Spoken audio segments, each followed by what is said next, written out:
भारत और श्रीलंका के मैच में भारत ने श्रीलंका को 41 रनों से हराकर फाइनल में अपनी जगह बना ली है। भारत की ओर से रोहित ने सबसे ज़्यादा 50 रन और कुलदीप यादव ने 4 विकेट हासिल किए थे। हाईलाइट के बारे में बात करें तो इंडिया ने सबसे पहले टॉस जीतकर पहले बल्लेबाजी करने का फैसला किया था। एक बार फिर रोहित शर्मा और शुभमन गिल मैदान पर उतरे थे। रोहित शर्मा तो शुरू से ही फॉर्म में भी नजर आ रहे थे। मैदान पर आते ही जल्दी सेट होना भी चाह रहे थे और श्रीलंका के फास्ट बॉलर पर अटैक करना चालू कर दिया था। भारत ने 10 ओवर में 80 रन भी बना लिए थे। रोहित शर्मा ने अपनी 50 भी पूरी कर ली थी। आज रोहित शर्मा शतक बनाने के मूड में भी बनाकर आए थे, लेकिन शुभमन गिल का आज दिन नहीं था। शुभमन गिल को डी वेलालेगे ने क्लीन बोल्ड करके पवेलियन भेज दिया था। शुभमन गिल 25 गेंदों में 19 रन बनाकर आउट हुए थे, जिसके बाद मैच में फॉर्म में चल रहे किंग कोहली की एंट्री हुई, जो फिलहाल पाकिस्तान के खिलाफ शतक मारकर आए थे। लेकिन श्रीलंका की स्पिन बॉलिंग कमाल कर रही थी, जिसके चलते विराट कोहली भी डी वेलालेगे की गेंद पर चमका उठे और आउट हो गए। किंग कोहली का बल्ला इस पारी नहीं चला। भारत ने 15 ओवर में 91 रन बना लिए थे, लेकिन रोहित शर्मा भी वेलालेगे की फिरकी का शिकार हो गए थे और उसकी गेंद पर बोल्ड होकर पवेलियन चले गए। रोहित के आउट होने के बाद मैदान में शतक के वेट के राहुल और ईशान किशन ने संभाला। दोनों को पार्टनरशिप करके मैच को आगे बढ़ाना था। दोनों साथ में पार्टनरशिप करने भी लग गए थे। दोनों सावधानी से बैटिंग कर रहे थे, क्योंकि टीम इंडिया को एक अच्छा टारगेट देने के लिए पार्टनरशिप की जरूरत थी। इस समय भारत 25 ओवर में 128 रन पर 3 विकेट गंवा चुका था। के राहुल और ईशान किशन इस समय 18-18 रन पर क्रीज पर मौजूद थे। 29 ओवर के बाद भारत का स्कोर 154 रन पर था, लेकिन खतरनाक गेंदबाजी कर रहे थे, जिसने अपने ओवर में के राहुल को भी पवेलियन भेज दिया था। अपना 4 विकेट पूरा कर लिया था। के राहुल के आउट होने के बाद क्रीज पर ईशान किशन के साथ हार्दिक पांड्या थे। तब दोनों का आपस में पार्टनरशिप करके मैच को आगे बढ़ाना था, लेकिन एक तरफ से ईशान किशन काफ़ी दबाव में भी खेल रहे थे। वे बड़े शॉट नहीं लगा पा रहे थे, जिससे रनों की गति धीमी भी हो गई थी। ईशान किशन इस समय 57 बॉल पर 31 रन बनाकर खेल रहे थे और हार्दिक पांड्या 5 के स्कोर पर खेल रहे थे। 34 ओवर के बाद भारत का स्कोर 170 रन पर 4 विकेट हो गया था। ईशान किशन दबाव से निकलने के लिए बड़े शॉट की तलाश में लगे थे, लेकिन श्रीलंका की 35वां ओवर लेकर आए, जिसके दूसरी गेंद पर बड़ा शॉट मारने के चक्कर में ईशान किशन कैच आउट हो गए थे। ईशान किशन ने अपनी इस पारी में 61 गेंदों में 33 रन बनाए थे। इस पारी में ईशान किशन ने एक चौका और सिर्फ एक छक्का लगाया था। जिसके बाद मैच में अब हार्दिक पांड्या के साथ देने के लिए जडेजा मैदान में उतरे थे। अगर इंडिया को एक अच्छा टारगेट सेट करना था तो बड़े बड़े शॉट्स खेलना जरूरी था, लेकिन वेलालेगे रुकने का नाम ही नहीं ले रहा था। 34 ओवर की आखिरी गेंद पर हार्दिक कट आउट होकर पवेलियन लौट गए थे।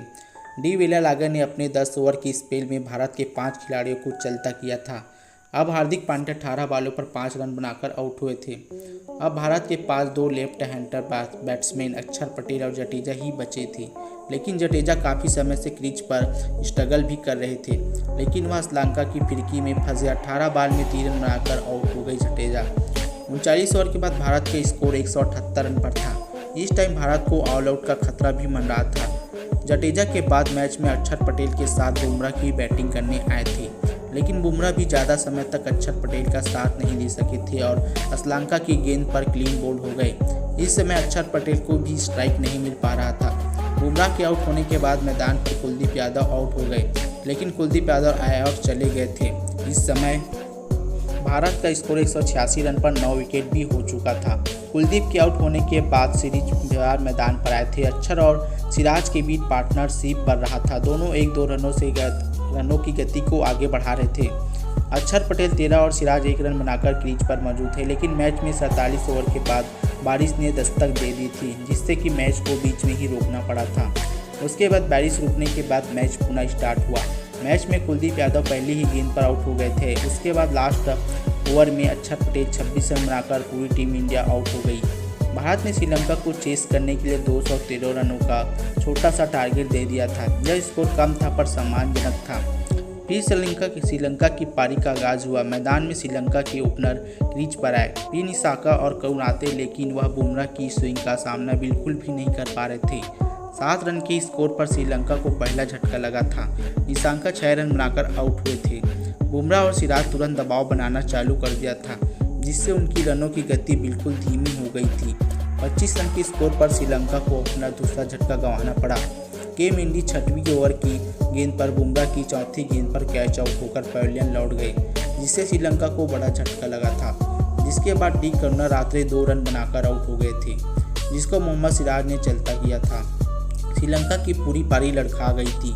मैच पूरी तरह से भारत के पकड़ में दिखाई दे रहा था। उसके बाद 68 रन के स्कोर पर श्रीलंका का चौथा विकेट गिरा था। श्रीलंका का पूरा मिडल ऑर्डर खत्म हो गया था। एस सम्राट विक्रम 17 रन बनाकर आउट हुए थे। कुलदीप यादव उनको चलता किया था। धीरे धीरे श्रीलंका ऑल आउट के करीब भी आ गई थी, लेकिन श्रीलंका और डी सिल्वा के बीच पार्टनरशिप बनने लग गया था। अगर इंडिया को यह मैच जीतना था तो पार्टनरशिप तोड़कर विकेट लेना एकदम इम्पोर्टेंट था। 19 ओवर की दूसरी गेंद पर श्रीलंका को कुलदीप यादव ने चलता किया था। श्रीलंका 22 रन बनाकर आउट हुए थे, लेकिन श्रीलंका अभी भी हार मानने को तैयार बिल्कुल भी नहीं था। कैप्टन सनाका को 9 रन की स्कोर पर जडेजा ने आउट किया था। अब मैच रोमांचक भी होने के लग रहा था। श्रीलंका ने 25 ओवर में 100 रन बना लिए थे, लेकिन धनंजय डी सिल्वा और बेला लगे के बीच पार्टनरशिप बनने लग गया था। भारत हारने के कगार पर भी पहुंच गया था। तभी रविंद्र जडेजा ने डी सिल्वा को 40 रन की स्कोर पर आउट करके मैच में भारत की वापसी करा दिया था। श्रीलंका 37 ओवर के बाद 171 रन के स्कोर पर था।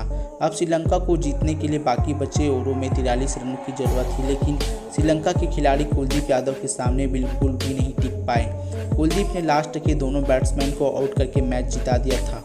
भारत ने श्रीलंका को 41 रनों से हरा दिया था।